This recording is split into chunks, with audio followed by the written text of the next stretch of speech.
संरक्षित रखने की शुरुआत हो रही है, कितना आप लोग इसे बेहतर स्टेप मानते हैं? ये बहुत ही अच्छा प्रयास है सरकार का, एक हमारे संस्कृति और सनातन धर्म की ओर ध्यान जा रहा है, ये बहुत ही अच्छा है। असल में इसकी बहुत ही इस समय आवश्यकता हम देख रहे हैं, क्योंकि जैसे घटनाएं मंदिर, सबसे बड़ी हमारी मंदिर है तिरुपति बालाजी, वहाँ अभी कितनी बड़ी घटना देखने को मिली हमको। तो हमारे सनातन संस्कृति पर आघात करने के लिए लोग बहुत ही उद्यत हैं। अतः इसकी रक्षा के लिए सरकार प्रयास कर रही है। ये हम सब के लिए बड़ी उम्मीद है इससे कि हम सबको भी इसमें बड़ी हेल्प उससे मिलेगी और हम सब और अच्छे से कार्य कर पाएंगे और इस संस्कृति और सनातन धर्म की हम अपनी रक्षा में और राष्ट्र के हित में और राष्ट्र को बढ़ाने में अपना सहयोग और योगदान दे पाएंगे। जी, बात अगर हम कैलाशपुरी मठ की कर लें तो कितना प्राचीन इसका इतिहास है, कितनी पुरानी इसकी विरासत है? जी, ये हमारा कैलाश मठ बिल्कुल वाराणसी में स्थित है।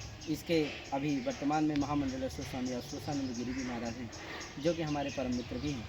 महाराज जी का और इस कैलाश आश्रम बहुत ही, आप देख सकते हैं, इसकी दीवारें देख लीजिए, इसका ढांचा देख लीजिए, बहुत ही पुराना है, लगभग 300 साल से भी पुराना है। इसके मालिक मूर्ति भगवान शंकराचार्य जी हैं और अध्यक्ष महाराजश्री हैं। तो आज भी बड़ी उनकी अच्छी सुंदर मूर्ति है, भगवान जी हैं।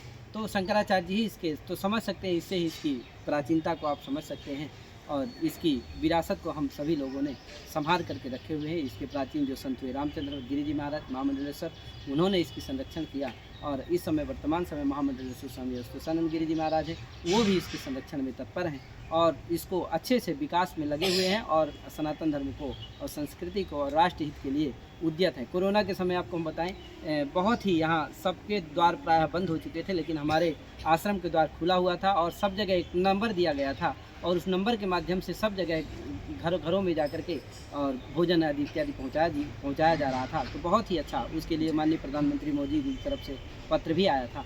तो बहुत ही अच्छा कार्य हम लोगों के द्वारा हो रहा है।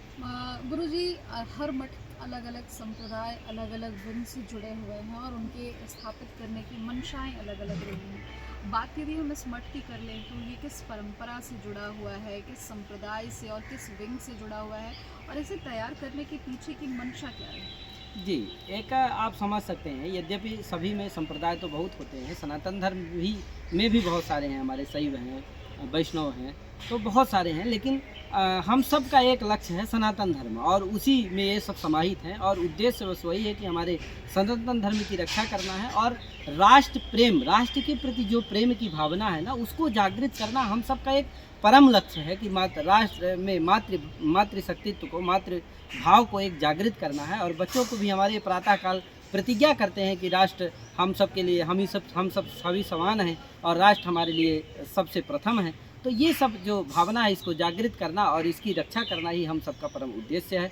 और आश्रमों का हम समझते हैं कि सभी आश्रमों का सबसे बड़ा लक्ष्य और सबसे प्रमुख जो लक्ष्य है वो है राष्ट्र के प्रति समर्पण और राष्ट्र की सेवा और अपने सनातन और संस्कृति की रक्षा करना ही सभी आश्रमों का हम समझते हैं कि उद्देश्य है। हमारा भी वही उद्देश्य है और अपने संस्कृति को बढ़ाना और रक्षा करना।